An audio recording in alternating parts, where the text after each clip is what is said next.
네, 오늘은 탈출, 새로운 꿈을 향해 라는 주제로 함께 말씀 나누려고 합니다. 요즘에 싱어게인이라고 벌써 시즌 4가 됐는데 그 노래들을 들으면서 힐링을 하고 있어요. 시즌 1에서는 정홍일이라는 가수가 이제 락커였는데 머리를 이렇게 기르고 나왔습니다. 그때 민동주 성도님이 뭐 4살, 5살 뭐 이럴 때인데 그 삼촌을 보면 항상 예수님 삼촌이라고 얘기를 했어요. 머리 기른 삼촌이 나와서. 요즘에 또 떨어지긴 했지만 락커가 한 명 등장했습니다. 아주 관심 있게 봤는데 아주 젊고 어리고 앳된 모습을 한 락커였어요. 근데 목소리를 들었더니 완전히 그냥 뭐 찢어 발기더라고요. 그 친구가 김경호라는 원조 락커의 탈출이라는 노래를 불렀습니다. 그 노래를 원래 알던 곡이었는데 그냥 음률만 이렇게 좋아했지 내용을 안 봤거든요. 근데 완전 출애굽기더라고요. 내용이 썩어 빠진 세상 던져버려 잔인해진 자들 속을 벗어나 두려움 떨쳐버리고 과거들을 잘라내버려 와 뭐 이런 노래예요. 엄청 강력하더라고요. 근데 내용이 김경호 씨가 굉장히 많이 알려진 기독교인이거든요. 찐 기독교인. 그래서 한참 전성기 때 부활절 전야로 공연을 하고 그래요. 그럼 퍼포먼스로 십자가에 달린 예수님이 부활하고 막 이런 장면도 연출하고 뭐 이런 기독교 가수입니다.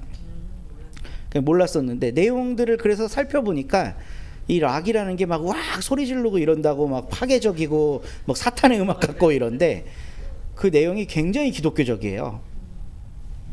썩어 빠진 세상을 던져버려 잔인해져 버린 자들 속을 벗어나 두려움은 떨쳐버리고 과거들을 잘라내버려. 그 이전 것은 지나갔으니 보라 새 것이 되었도다예요. 근데 그런 이야기의 가장 원조가 되는 성경 속 스토리가 바로 바벨탑 이야기입니다. 이거는 16세기에 피테르 브리얼이라고 하는 작가가 그린 바벨탑이에요. 이 사람이 바벨탑 그림을 여러 개를 그리는데 그 중에 제일 대표적인 겁니다. 이 그림의 모티브가 된 건 콜로세움이에요. 로마의 콜로세움, 원형 경기장. 그리고 여기 이제 그림이 작아서 잘 안 보일 수 있는데 사람들이 있잖아요. 이 뒤에도 이거 다 사람입니다. 1000명 이상의 사람을 그려 넣어요. 1000명 이상의 사람. 이런 건축을 하기 위해서는 어마어마한 노동력이 필요한 거예요. 그림이 한정돼 있으니까 1000명이지 실제 그런 건설 현장에 노동된 사람들은 수만 명이었겠죠. 우리나라 경복궁 재건하는데도 수만 명 동원하거든요. 근데 이런 엄청난 건축물들, 그리고 이제 요즘에는 워낙 고고학이 발달을 해서 이 바벨탑이 실제로 존재했었다는 사실들을 막 밝혀내요. 아브라함이 있었던 우르 지역, 메소포타미아 문명의 지구라트라고 하는 게 바벨탑의 원형이었을 거다라 그래요. 그 지구라트 중에 이게 아마 성경이 이야기했던 바벨탑이었을 거라고 추정하는 건축물이 있어요. 그 건축물 높이가 91m입니다. 오늘날로 치면 30층 건물이에요. 그러니까 30층 건물. 그러니까 그 건축을 하는 동안 수많은 사람들이 희생됐겠죠. 근데 그런 엄청난 건축을 하는 배경에는 꼭 필요한 게 있어요. 그러니까 노예로 지탱되는 사회에 꼭 필요한 거. 그게 없으면 이런 건축물은 나오지 않아요. 그게 있어야만 이런 건축물이 나오고 문화가 나와요. 그럼 감독이 이제 노예들을 통솔하겠죠. 그게 가능하게 하는 원동력이 뭘까? 그게 가능하게 하는 신앙? 오, 비슷해요. 신앙심 같은 거예요. 우리는 신앙심 하면 딱 하나님이 떠오르죠. 근데 고대 세계에서는 신앙심 하면 야훼 하나님을 떠올릴 사람은 극소수였습니다. 그렇죠? 저 히브리 민족 그 총구석에 사는 유대 지방 총구석에 사는 물고기나 잡고 농사나 지으면서 근근히 먹고 사는 몇십만 명 애들이 부르는 신이 야훼죠. 고대 지중해 연안에서 가장 패권을 쥐고 있었던 뭐 고대 바벨로니아 국가, 그러니까 메소포타미아 문명의 그런 문명을 떠받치고 있는 사람들은 뭐를 신이라고 생각했을까요? 황제. 로마는 없고요. 이때는 로마라는 나라는 아직 태어나기도 전이고요. 이런 건축물을 지으라고 지시하는 자가 신이어야 되는 거예요. 보이는 신. 우리 뭐 토테미즘, 애니미즘 이런 거를 하찮은 신앙이라고 여기는데, 사실 인류가 신앙심이라고 하는 거를 발현하기 시작한 건 그런 작은 물건들부터였어요. 호랑이 조각을 각딱 만들든가, 곰 조각을 만들든가, 나무를 지정해 놓든가, 요게 우리 신이다라고 하는 거예요. 그게 왜 인간한테 필요하냐면 신은 안 보이잖아요. 보이는 뭔가를 제시하는 거예요. 유발 하라리가 쓴 사피엔스라는 책을 보면 너무 재밌는데, 인간이 자연 상태에서 서로 의사소통할 수 있는 최대치가 100명에서 200명입니다. 200명이라는 거예요. 그러니까 지금도 동물들 집단을 보면 뭐 아무리 인간하고 유사한 유인원들 사회에서도 개체수가 100이 넘어가면 통솔이 안 돼요. 100이 넘어가면 분가해야 돼. 그래서 새로운 공동체를 형성해야 돼요. 인간들도 그랬을 거 아니에요. 근데 인간은 이상하게 500명, 1000명, 10,000명, 10만 명, 오늘날의 대한민국이라고 하는 이름 아래 모인 사람이 5,200만 명이죠. 그렇죠? 누구나 같은 말을 쓰고 누구나 난 대한민국 국민이라고 얘기를 하잖아요. 인간이 그걸 가능하게 한 동력을 종교로 보는 거예요. 보이지 않는 걸 보이게 해놓고 우리 이거를 향해 한번 힘을 모아보자 하면 이 개체수가 100 이상이 가능하다는 겁니다. 가스라이팅이지. 그러니까 각 부족마다 신들을 만들고, 유대인들은 야훼라고 하는 신을 모시고 그거를 통해 결집하는 거예요. 물론 고대 사회에서는 아주 지극히 작은 민족이었지만, 근데 그 신이라는 존재가 뭔가 이게 손에 잡히고 보여야 될 거 아니에요. 그러니까 고대 제국 시대의 지도자들, 황제들은 자기가 그 신의 현신이라고 주장했어요. 아바타. 바로 내가 그 신이다 라고 말하는 거예요. 그러면 사람들이 뭐 왕을 볼 수 있는 사람은 몇 명 안 되죠. 신하들, 뭐 관료들, 뭐 호위병들 정도밖에 안 되잖아요. 보이지 않지만 사람들의 소문을 듣고 저기 우리 신이 산다는 이야기를 들으니까 힘이 발동이 되는 거고, 그걸 갖고 통제를 하는 거예요. 우리 신이 머무실 저 하늘까지 닿을 위대한 건축을 해야 된다. 3만 명, 5만 명, 10만 명 동원이 되는 거죠. 엄청나게 많은 사람들이 죽어나갔을 거예요. 이 건축물은 모두가 행복하게 살기 위해 존재하는 게 아닙니다. 신이라고 불리는 그 자가 더 큰 위용을 드러내기 위해 존재하는 거예요. 저는 성경의 위대함은요, 그 문명을 하나님이 용인하시지 않는다는 거예요. 하나님을 참칭한 거잖아요. 우리 십계명에 보면 하나님의 이름을 망령되게 일컬지 말라 그랬죠. 그게 망령되게 일컬는 거예요. 요런 짓이 내가 너희들을 통제하고 다스리고 너희들에게 복을 내려줄 수 있는 위대한 힘을 가진 황제다. 나 신의 현신이다. 이게 하나님의 이름을 망령되게 일컫는 거예요. 바벨탑은 창세기 11장에 짧게 언급되는 하나의 에피소드지만, 거기에는 고대 히브리 신학자들이 문명을 어떻게 생각하고 있는지가 고스란히 담겨 있어요. 바벨론의 포로로 끌려간 히브리 학자들이 처음에는 깜짝 놀랍니다. 자기들은 이 세상에서 예루살렘 성전이 가장 아름답고 위대한 건축물인 줄 알았거든요. 근데 바벨론에 딱 끌려와 갖고 수도에 가서 마루둑 신전을 보니까 예루살렘 성전은 뒷강 같은 거예요. 그렇지 않았겠어요? 국력의 차이가 나잖아요. 바벨론이 얼마나 큰 건축물을 지었겠어요. 마루둑 신전에서 행해지고 있는 제사의 모습을 보니까 히브리 민족들이 뭐 양을 잡고 뭐 희생제사 지내고 이런 게 유치하고 시시해 보이는 거죠. 그래서 처음엔 충격적이었어요. 근데 고민하기 시작했죠. 그러면 우리가 믿어왔던 하나님은 뭐지?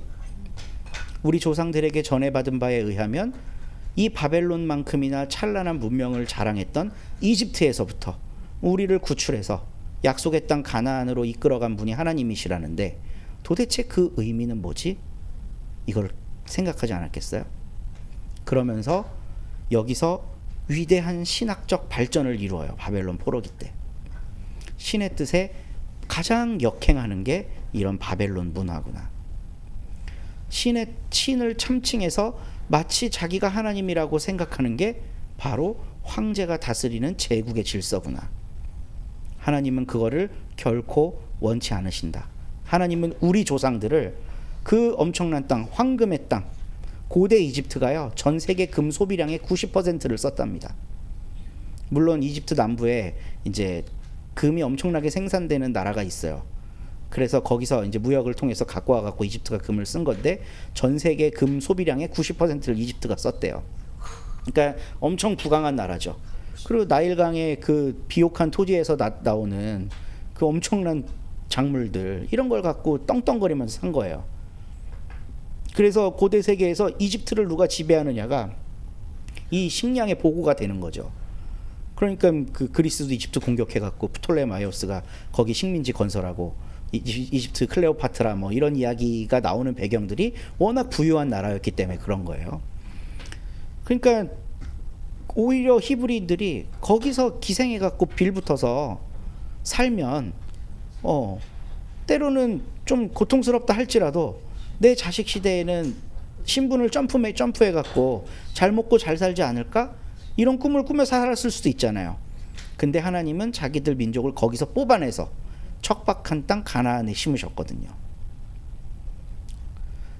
성경에 보면 적과 꿀이 흐르는 땅이란 표현이 나와요. 근데 여러분 한번 생각해 보세요. 이집트가 비옥할까? 가나안이 비옥할까? 상대도 안 돼요. 가나안 100개 있어도 이집트한테 안 돼요. 근데 이거를 하나님의 관점으로 다시 해석을 해보면 이집트는 경제적으로 부강한 나라였지만 적과 꿀이 안 흘러. 나한테 돌아올 몫은 없어. 나는 이집트 국가에 저당 잡힌 노예이기 때문에. 나는 그냥 소모품이고 주는 거 먹고 살고, 비돔과 라암새 지으라고 하면 노역 현장에 가서 개처럼 고생해야 되고, 옷을 발가벗겨진 채 저항할 수 없게 살아야 되는 노예 신분이에요. 근데 저 땅은 비록 인간적인 관점으로 봤을 때 척박하지만 내가 노동해서 내 힘으로 내 소작물을 만들어낼 수 있는 곳이에요. 그러니까 다시 한번, 그럼 이집트가 비옥한 땅인가요? 가나안이 비옥한 땅인가요? 관점에 따라 달라져요. 그건 우리가 이미 경제주의의 세례를 받아갖고 우리의 고정관념이 생겨버렸기 때문에 그런 거예요. 하나님은 그렇게 안 보신다는 거예요. 너희가 자유롭게 일하고 자유롭게 일하면 내게 생기잖아요. 그러면 그 내 거를 원래는 이집트 황제에게 모든 거를 다 저당 잡히고 빼앗기고 세금을 내야 하는 소작농이었잖아요. 하나님의 소작농이 되라는 거예요. 하나님의 소작농. 그럼 거기서 난 소작물을 누구한테 바쳐야 돼? 이제 하나님께 바치면 하나님이 어떻게 하셔요? 고아와 과부와 객들을 돌봐요. 노예를 허용하지 않아. 그러니까 봐봐, 인간 황제는 너희들을 착취해서 더 위대한 건축물을 만들기 위해 너희들을 늘 축내지만, 나 여호와 하나님은 너희들이 정당하게 일을 해서 공평과 정의의 11조를 나에게 바치면 나는 고아와 과부와 나그네들을 위해 이걸 쓰는 신이야. 너 어떤 신을 섬길래? 이집트 황제를 신으로 섬길래? 나를 신으로 섬길래? 하나님이 지금 그 선택의 기로 앞에서 이스라엘에게 선택하라고 요청하고 계신 거예요. 그래서 이스라엘은 결국 출애굽했어요. 그러니까 이런 이야기들을 신학화하는 겁니다. 바벨론이 이렇게 찬란해 보이지만 결국 이거는 하나님으로부터 심판받을 문명이야. 저 황제가 하는 일은 올바르지 않아. 그런 소망이 바벨탑 이야기에 담겨 있는 거죠. 바벨탑, 이름도 바벨탑이잖아요. 그래서 바벨탑이 무너집니다. 창세기 11장에서 바벨탑이 무너지고 난 직후에 등장하는 인물이 믿음의 조상 아브라함이에요. 아브라함, 이때까지는 아브라함이어갖고 아브라함이라고 합니다. 아브라함은 바벨탑 문명이 찬란하게 빛나던 곳에 살던 사람이었어요. 그 조상들은 여기에서 우상 만드는 일을 했었습니다. 우상 조각하는 일. 그러니까 이 체제에 철저하게 순응하며 살았던 가족이었던 거예요. 근데 어느 날 갑자기 하나님이, 창세기 11장에 바벨탑 끝나고 아브라함 족보 나오고 이러다가 12장 1절에 갑자기 난데없이 하나님이 그냥 아브라함한테 너는 너의 친척, 내가 살고 있는 땅과 내가 난 것과 너의 아버지의 집을 떠나라. 내가 너에게 지시할 땅으로 가라. 그래요. 근데 아브라함이요, 아니 하나님 여기 이렇게 사람들이 잘 살고 풍요롭고 자식 교육하기 좋고 학원 보내기도 좋고 월급도 그래도 저 시골에 가서 내가 농사 짓는 것보다 여기서 뭐 조각이라도 좀 만들면 좀 돈 더 많이 벌고 내가 열심히 일하면 일한 만큼 또 돈도 많이 버는데 제가 여기서 왜 떠나요? 뭘 좀 보여주시든가. 가나안 가면 뭐 있어요? 금이라도 있어요? 비트코인 100개 주시나요? 아브라함이 그러지 않아요. 그냥 따라요. 묻지도 따지지도 않고 그 문명 세계를 탈출합니다. 바벨탑 문명이라고 하는 찬란한 위대한 건축물을 만들 수 있는 그 물질의 땅에서 아브라함이 아무것도 묻지 않고 하나님께 순종해서 떠나요. 그래서 히브리서 기자는 아브라함 보고 뭐라 그러나요? 믿음으로 아브라함은 그 아브라함의 행동을 믿음으로 본 거예요. 로마서에서 바울도 이런 아브라함의 행위를 믿음으로 보죠. 이때 아브라함 할례 받았을까요? 안 받았을까요? 안 받았죠. 할례 이상 날 때 받아요. 그러니까 할례도 받기 전에 아브라함은 믿음으로 하나님께 순종했다는 걸 바울이 강조하는 거죠. 그 이전에 유대 신학자들이 강조하지 않았던 포인트를 바울이 끄집어낸 거예요. 그러니까 신약 성서의 기자들의 눈으로 볼 때 아브라함의 이런 행동은 믿음이었던 거예요. 근데 사실 구약 바벨로니아 포로기 시대 때 히브리 신학자들도 아브라함을 지금 그렇게 평가하고 있는 겁니다. 더 인간적인 눈으로 봤을 때 위대하고 찬란한 문명에 머물기를 선택하지 않고 하나님이 이끄시는 대로 가기로 순종한 사람으로 아브라함을 묘사하는 거죠.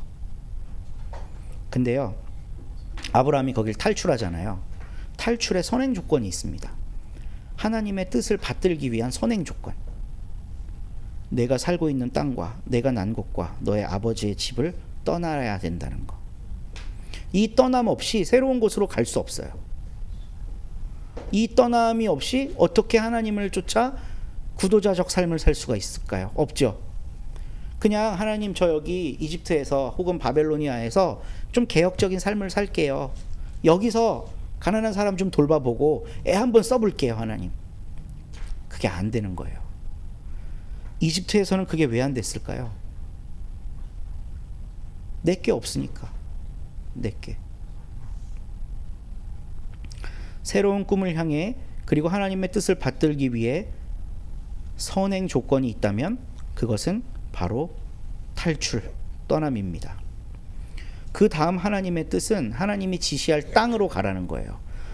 이집트도 그렇지만 바벨로니아 땅과 갈대아 우르와 가나안 중에 어디가 사람 살기 좋을까요? 이집트? 그러니까 갈대아 우르가 좋죠. 갈대아 우르와 가나안 중에. 둘 중에는 갈대아 우르. 네. 강남에서 사는 게 좋은가요? 파주에서 사는 게 좋은가요? 강남이요. 똑같은 크기 아파트라면 강남에 한 채 갖고 있는 게 좋을까? 아파트 여기 파주에 한 채 갖고 있는 게 좋을까? 재산을 원하시면 많은 사람들이 기회의 땅 강남을 사랑하죠. 그 좁아 터진 땅에 50만 명이 살잖아요. 파주시 인구 전체 다 합쳐도 50만이 안 되는데 문산만 한 강남에 50만 명이 살아요. 문산보다도 작지, 그 지리적으로 보면. 일개 동, 여기 파주 지역에 오면 동 하나의 사이즈도 안 되는 그곳에 10배, 100배의 사람들이 살고 있어요. 강원도민 전체가 150만이 좀 안 돼요. 강남 3구 합치면 200만이에요. 그러니까 강남 3구에서 투표하는 사람들이 강원도 그 큰 땅, 그 넓은 강원도 땅 전역에 사는 사람보다 훨씬 더 많은 거예요. 그러면 정치인이건 행정가건 어디에 관심을 더 많이 둘까요? 다 강남에 관심을 많이 두죠. 그러니까 사람들이 다 거기를 지향하고 사랑하고 살아요. 교회를 선택할 때도 보면요, 서로교회 같이 개척교회에 오는 게 쉬울까요? 한 1,000명에서 10,000명 정도 되는 큰 교회에 가서 신앙생활 하는 게 쉬울까요? 많은 데 가는 게 쉬워요. 여기는 들고 나는 게 너무 눈에 잘 띄거든요. 근데 10,000명쯤 되면 누가 왔다 갔는지 몰라요. 그리고 거기에서는 엄청난 예배 컨텐츠들을 개발하고 만들어내요. 오늘만 해도 여의도 순복음교회에서 만든 찬양을 갖고 우리가 노래를 부르잖아요. 우리가 무슨 수로 찬양을 만들겠어요? 썰령 만든다 한들 그런 대규모 교회들이 창작해낸, 만들어낸 엄청난 예산을 들여갖고 만들어낸 컨텐츠보다 대중적이기 쉽지 않겠죠. 뭐 메시지든 뭐든 다 마찬가지입니다. 강남에 있는 청땡 교회라고 아주 말씀이 좋다고 알려진 목사님이 설교 한 편을 하기 위해서요, 두는 비서가 3-4명 정도 돼요. 그리고 자기 설교를 모니터링 해주는 교역자 알바를 따로 씁니다. 그 교역자 알바 하나가 제 후배여갖고 알게 됐는데, 그 설교를 다 치고 모니터링 해주고 이렇게 하는 알바까지도 고용해요. 그러니까 요렇게 제스처 하나 하는 거, 뭐 하나 하는 것까지 전부 다 짜갖고 하는 거예요. 그러니까 사람들이 보면, 야, 어떻게 저렇게 사람이 완벽하게 할 수가 있지? 라고 하겠죠. 그러니까 거기서 신앙생활 하는 게 훨씬 속 편하죠. 근데 오늘 하나님이 아브라함에게 가라고 명령하신 땅은요, 척박하기 짝이 없는 땅이에요. 아브라함은 그곳에서 평생 뭐 거부로 살았다 뭐 이런 표현들이 나오지만 실제로는 떠돌이였습니다. 죽을 때 굴 하나 사는 게 끝이에요. 막벨라굴 사는 거 말고, 그러니까 자기 죽어서 몸뚱이 하나 놓을 것만 소유로 갖게 되고 평생 떠돌이 삶을 사는 거예요. 180년 인생을, 175년 인생을. 아니, 하나님 이럴 거면 나 왜 여기 와서 살아라 그랬어요? 라고 원망할 법도 하잖아요. 그런 원망의 포인트들이 가끔씩 나와요. 기근이 드니까 이집트로 도망가네, 뭐 이런 일들이 나오는 거예요. 근데 하나님의 뜻은 바벨론이나 이집트에 있지 않고 척박한 땅 가나안에 있었다는 거예요. 요즘에 교회를 떠나는 사람들이 엄청나게 많아요. 우리 서로 교회에도 한 번쯤은 이런 경험이 있는 분들이 대부분 오시죠. 가나안은 안 나가를 거꾸로 한 겁니다. 1970년대 함석헌 선생이 가나안 신자라는 말을 역사상 처음으로 사용을 해요. 근데 그때는 중산층 기독교인들을 비판하기 위해 가나안 성도라는 말을 한 거예요. 1970년대면 전태일이 죽은 때잖아요. 그런데 이 세상은 노동자들이 절규하고 막 도시빈민들이 넘쳐나고 죽어나가고 있는 판에, 이때 당시 교회는 은혜롭게 의자에 앉아갖고 천당이나 부르짖고 찬송가나 부르고 귀에 쏙쏙 들어오는 매끌매끌한 목사들의 이야기나 듣고 앉아서 마치 영화관에서 관람하는 것처럼 엉덩이 붙이고 앉아있다, 교회 안에. 그 성도들이 나가야 될 곳은 바로 저 세상인데 안 나가고 교회 안에만 있네? 이래서 가나안 성도라는 말을 썼어요. 가나안 신자라는 말. 근데 오늘날에는 이 가나안 신자라는 말의 의미가 완전히 달라졌죠. 교회를 탈출하고 있는 거예요. 교회를. 이게 근데 오늘날만의 일이 아닙니다. 1920년대에 급격한 교회 탈출 현상이 일어나요. 1920년대에 갑자기 교인들의 수가 줄어들어요. 왜 줄어들까요? 1919년도 3월 1일 날 민족 33인 대표가 이제 독립선언서를 낭독하잖아요. 그 중에 16명이 기독교인이었다 그랬죠. 그리고 3.1운동 때문에 투옥된 사람들의 20에서 30%가 기독교인이에요. 근데 그때 당시 기독교인 전체 다 합쳐봤자 전국 인구의 많이 잡아주면 2%, 작게 잡으면 1%밖에 안 됐거든요. 근데 그 극소수의 사람들이 잡혀간 건 20%, 30%가 잡혀갔다고요. 그거는 이런 민족의 아픔과 독립을 향한 열망에 기독교가 굉장히 동조가 잘 돼 있었다는 거죠. 그러면 사람들이 교회를 존중했을까요? 안 했을까요? 했어요. 엄청 존중했어요. 근데 바로 1920년부터 사람들이 교회를 떠나가요. 왜냐하면 일제가 교회를 길들이기 시작을 했는데 이제부터 법인으로 들어와서 제대로 종교 생활에 대신 정치적인 것만 하지 말고 종교 생활 열심히 해. 너네 종교 생활하는 거 우리 방해하는 거 아니야. 우리는 법인으로 너네를 보호해 주려고 하는 거야. 그래서 교회들이 너도 나도 법인으로 등록을 합니다. 그러니까 이제 국가의 법의 통제를 받고 있기 때문에 요즘에도 이게 문제가 되잖아요. 뭐 이재명 대통령이 무슨 종교를 해산시키느니 어쨌느냐 하는데 그거 법적으로 안 됩니다. 그 해당 담당자를 현행법에 의해 처벌하는 걸 가능해도 종교단체를 해산시키는 거 우리나라 법에 없는 법이에요. 그러니까 근데 일제강점기에는 그게 됐고 일본은 종교법인법이 따로 있어갖고 국가가 해산을 할 수가 있어요. 우리는 없어 그런 법이. 민법으로 해야 되는데 민법으로 종교단체를 어떻게 해산시킬 거예요. 관련자를 처벌은 해도. 그러니까 이재명 대통령 곁에 참모들이 좀 우리 기독교 역사를 공부했으면 좋겠다는 생각이 드는 포인트였어요. 요즘에 너무 세게 나오는데 역풍이 훨씬 심할 것 같아갖고. 그때 사람들이 교회에 실망을 하고 떠나는 거예요. 아, 그냥 이제 일제 앞잡이가 되는구나, 국가 종교구나 이렇게 생각하게 되는 거죠. 오늘날도 마찬가지입니다. 교회가 대변하고 있는 집단이 누군가, 일반 상식을 가진 사람들이 가장 혐오하는 정치 집단, 가장 우리 사회에서 타락한 사람들을 비호하고 있는 거대 종교단체가 개신교가 돼버렸거든요. 그러니까 급격하게 이탈하는 거죠. 그래서 오늘날은 작으면 200만, 많으면 300만 가나안 정도가 있다고 얘기해요. 1990년대 중반에 종교 인구 통계를 냈더니 개신교가 1000만을 찍었어요. 근데 오늘날은 500만 밑돌거든요. 이단 종파 합쳐갖고 절반이 날아간 거잖아요. 인구는 더 많이 늘었는데. 그럼 그 성도들 다 어디 갔냐는 거예요. 교회를 떠났습니다. 이렇게 많은 사람들이 탈출했어요. 저는 그래서 가나안 성도님들을 응원합니다. 근데요, 아브라함이 탈출해서 떠돌이로 살았지만 결국 가나안에 정착을 했잖아요. 이 떠남 자체가 모든 걸 다 해결해 주진 않습니다. 떠났는데 뭐 어쩌라고. 내가 믿는 하나님은 나를 통해 하고 싶은 일이 있어. 근데 나는 떠나서 지금 아무것도 못해.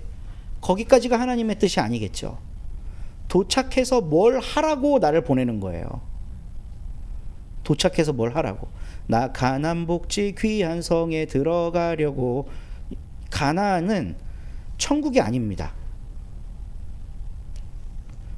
하나님이 우리를 가나안 땅으로 보내신 건 가나안에서 뭘 하라고 보내는 거예요. 그냥 너는 이제부터 그 체제의 압박과 바벨론, 이집트에서 겪던 어려움들로부터 자유롭게 네 맘대로 살아라, 이러라고 우리를 구출하고 가나안에 넣어놓은 게 아닌 거예요. 가나안에서 뭘 해야 되는 거예요. 아브라함 사건의 초창기에 소돔과 고모라 이야기가 등장합니다. 소돔과 고모라는 객들이 왔을 때 핍박하죠. 근데 아브라함이 살던 그 텐트 주위에 객들이 올 때 아브라함은 어떻게 합니까? 신발도 안 신고 뛰어나가서 그들을 영접하고 손발 씻겨주고 먹을 것 제공해 주잖아요. 소돔과 고모라 문화와 아브라함이 살던 그 텐트의 문화가 완전히 대비가 돼요. 누군가 떠돌이가 너에게 오면 그거를 먹여주라는 거예요. 그게 아브라함 문화인 겁니다. 소돔과 고모라는 그런 짓 안 해. 폭력을 행사하려고 그래. 저 나그네들 힘없으니까 뺏으려고 그래. 그들이 가지고 있는 거 모욕을 주려고 하고요.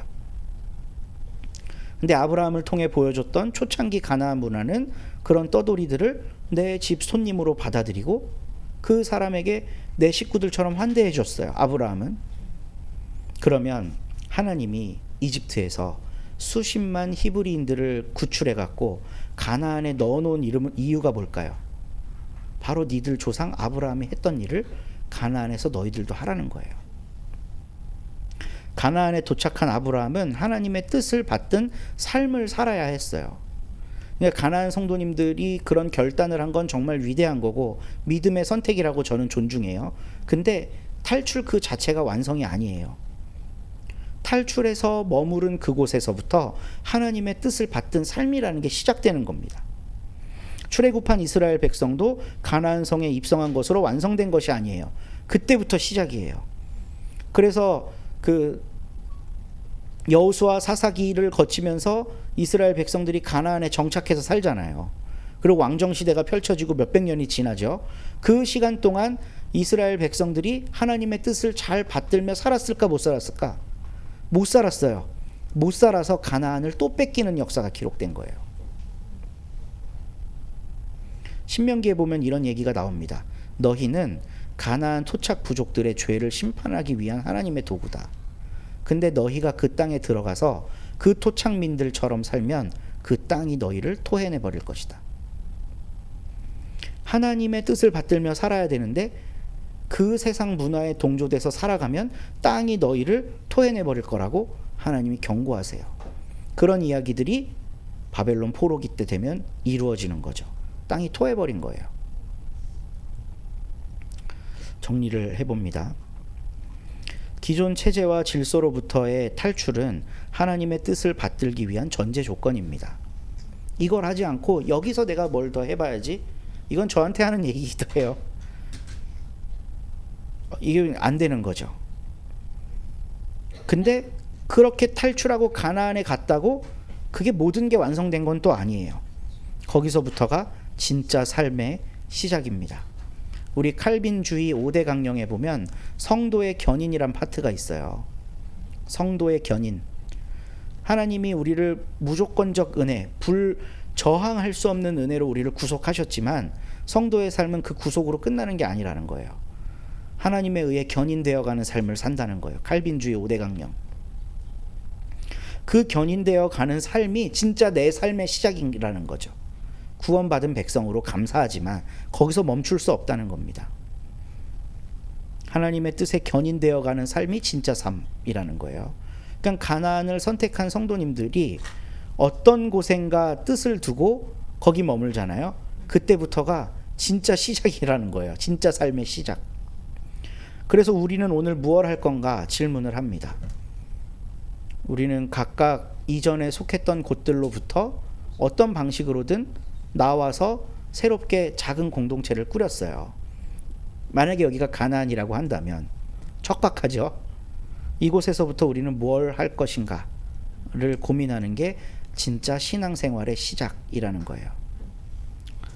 정의와 공평의 소장료를 그 이전에는 이집트 황제와 바벨로니아 황제한테 삥 뜯기고 난 아무것도 할 수 없었지만 이제부터는 그걸 하나님께 지불하며 하나님이 어떻게 이것들을 이루어 가시는지를 바라보는 삶, 그 삶으로 우리는 초청된 거지요. 그래서 오늘 창세기 12장 1절 모든 것을 떠나 내가 너에게 지시할 곳으로 가라 라고 하신 그 말씀을 함께 나누고 묵상해 보았습니다. 탈출은 시작이고 도착이 완성은 아닙니다. 도착해서 뭘 할 건가, 그때부터 우리 신앙 여정이 시작됩니다. 우리 공동체를 통해 하실 하나님의 일들을 함께 기대하며 나아갑니다. 우리 함께